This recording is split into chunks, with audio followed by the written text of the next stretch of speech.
What's good, YouTube? It's your boy, Blue Blood Sports TV, back at y'all with another one.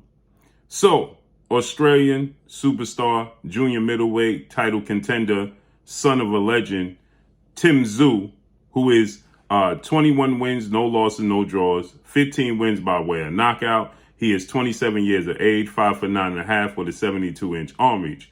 With that said, Tszyu, he took on Terrell tonight.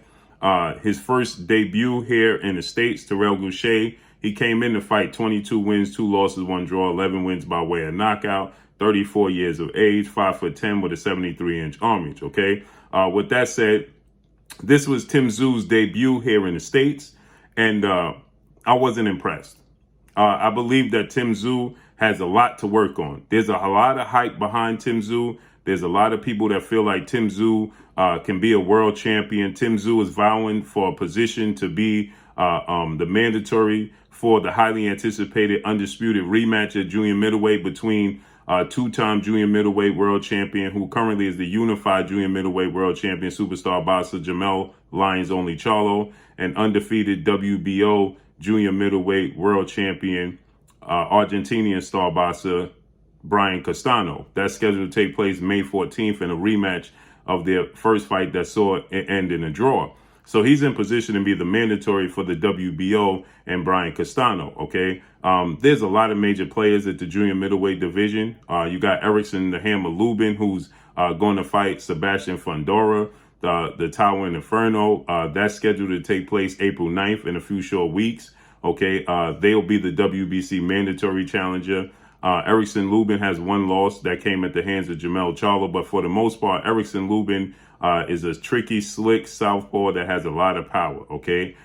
Sebastian Fundora is 6'6" with power, so there's a lot of major players, right? You still have the likes of Tony Harrison, former world champion. You still have, major players in this division, okay? And so with that said, Tszyu, he took on Terrell tonight, a guy who lost to Erickson Lubin. Tszyu, he lost to, Erislan De Lara. Terrell Gausha, he lost to Erislan De Lara and lost to Erickson the Hammer Lubin, okay? So with that said, I wasn't impressed. Tszyu, he got dropped tonight. He was very flat-footed, very basic, one-dimensional, squaring up, making tons of mistakes, no adjustments to the right hand, okay? Tszyu, he kept getting clipped with the right hand over and over and over again. He made no adjustments. He was just pressuring Terrell Gausha. He backed Terrell Gausha up to the ropes. Terrell Gausha, he never made no adjustments, and he's not somebody who is a very active fighter himself, okay? Terrell Gausha is not a very active fighter. He doesn't throw a lot of punches in his fights. And he puts on these earmuffs, the high guard. He allows himself to be backed into the ropes. Never made any adjustments. Never, he never capitalized on the advantages he had, which was his hand speed, okay, and that right hand, okay. When he was in the center of the ring, it was difficult for Tszyu. Tszyu was flat-footed, just walking him down, squaring up, got clipped, got dropped. Now, he hurt Terrell Gausha.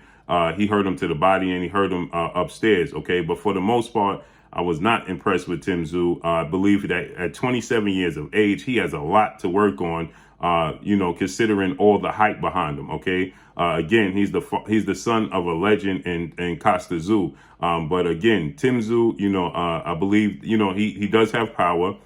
He goes to the body well, but he's not very fast, he's plods forward, okay?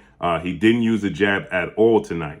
The jab was null and void for Tszyu. Again, he was just walking Terrell Gausha down, okay? Terrell Gausha jab was clipping Tszyu. He had no answer for that. Terrell Gausha straight right hand, he had no answer for that. The right hook of Terrell Gausha was getting there every now and then, but for the most part, he could have hit him with the right hand at will. But Terrell Gausha, he decided to allow himself to be backed onto the ropes, allow himself to be pressured, didn't show any versatility, kept the earmuffs on the entire night, okay? He fought so cautiously, as he always does, but even more so than he did against Lara and Erickson Lubin, okay? All he had to do was pivot. Now, Tszyu was cutting the ring off, okay? He was calculatingly putting pressure on Terrell Gausha. He was cutting the ring off, just stepping to his right and stepping to his left.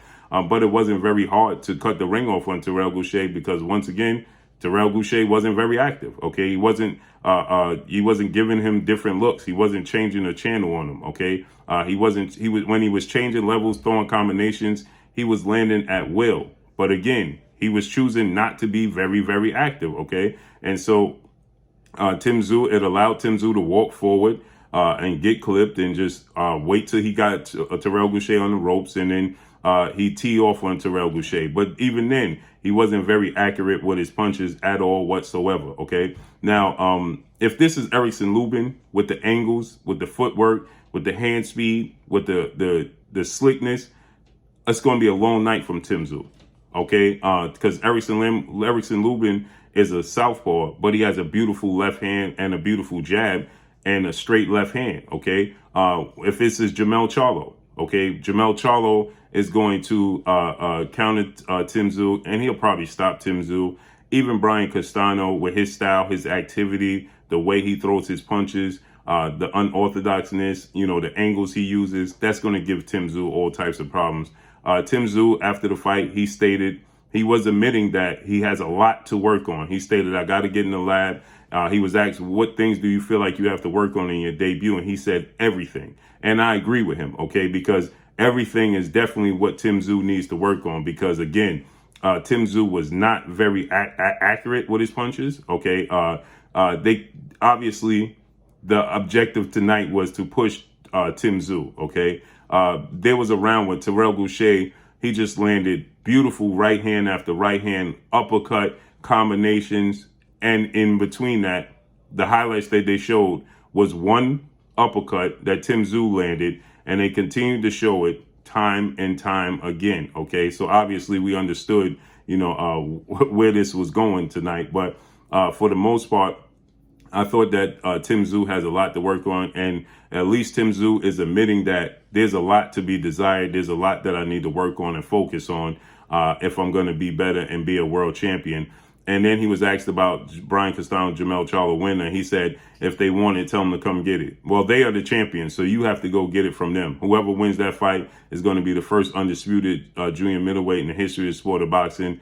And they are the champions. So you're going to have to go after the winner of that fight. Okay, and I'm sure the other fighters in the division, they had to be licking their chops. Even Tony Harrison, the boxing ability, the skill set of Tony Harrison, the length of Tony Harrison, the slickness of Tony Harrison, he would give Tszyu a boxing match, okay, a boxing lesson. The problem when it comes to Tony Harrison is simply this. Tony Harrison falls asleep. He has these lulls. He was outboxing Jermell Charlo. He was outboxing, Swift Jarrett Hurd in that fight, but he ended up getting stopped. Erislandy Lara, he's now moved up to 160, so he don't campaign at 154. But Erislandy Lara would give Tszyu a boxing lesson as well. I think that Tszyu for sure has to go back to the lab, for sure has to get better. There's a lot of hype and a lot of pressure on him. He says there's no pressure, being the son of a legend in Costa Tszyu. But for sure, in my opinion, there's definitely pressure on Tszyu, and I definitely feel like he needs to definitely make some adjustments because what I saw tonight, I don't see him beating Lubin.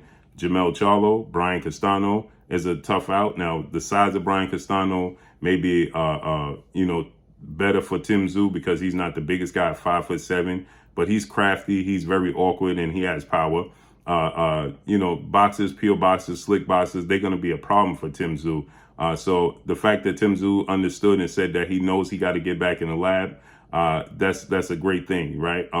Sebastian Fundora, even, I picked Erickson Lubin to beat Sebastian Fundora. I believe he's going to stop Sebastian Fundora. I think he's going to knock out Sebastian Fundora. But even Erickson Lubin, right? Sebastian Fundora, he's very, very accurate, very rangy. He does have power, okay? And he could take a punch, so I think that that's going to be a problem for Tszyu moving forward. So, again, he stated that he understands that he knows he got to get back in the lab. I do believe that, he needs to, fight some more guys, get his feet wet, fight some more veterans, get crafty, that are slick, just to get him acclimated to that style, get him. He was squaring up, man. He was switching southpaw for no reason. I saw a lot of mistakes in Tszyu. But at 27, he got a lot of room. He got to make up for. So let's see how this unfolds and plays out. But that's all I got for y'all. Make sure you hit the like button, drop a comment in the comment section. Let me know what y'all think. Y'all already know what it is. It's your boy Blue Blood Sports TV. Hate, like, comment, and subscribe. If you haven't subscribed, hit the subscribe button, hit the like button, hit the bell icon, and get all the new notification. Follow me on Instagram at Blue Blood Sports TV, all one word. Y'all already know what it is. Shout out to the entire LDBC. Shout out to New Media. Shout out to Black Media Row. Make sure you like the shitty videos. That's all I got for y'all. Peace.